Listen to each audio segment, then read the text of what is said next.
استخارہ کی دعا اور طریقہ۔ جابر بن عبداللہ رضی اللہ تعالیٰ عنہ کہتے ہیں کہ رسول اللہ صلی اللہ علیہ وآلہ وسلم ہمیں تمام معاملات میں استخارہ کی اس طرح تعلیم دیتے تھے جیسے قرآن کی سورت سکھاتے تھے۔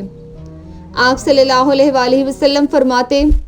جب تم میں سے کوئی شخص کسی کام کا ارادہ کرے تو وہ فرض کے علاوہ 2 رکعت پڑھے، اس کے بعد یوں دعا کرے: اللہم انی استخیرک بعلمک وَأَسْتَقْدِرُكَ بِقُدْرَتِكَ وَأَسْأَلُكَ مِنْ فَضْلِكَ الْعَظِيمِ فَإِنَّكَ تَقْدِرُ وَلَا أَقْدِرُ وَتَعْلَمُ وَلَا أَعْلَمُ وَأَنْتَ عَلَّامُ الْغُيُوبِ اللهم إن كنت تعلم أن هذا الأمر خير لي في ديني ومعاشي وعاقبة أمري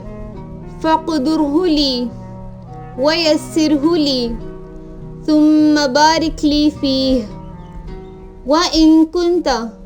تعلم أن هذا الأمر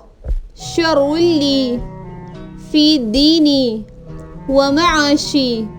وعاقبة أمري فاصرفه عني واصرفني عنه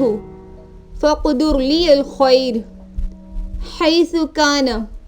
ثم أرضني به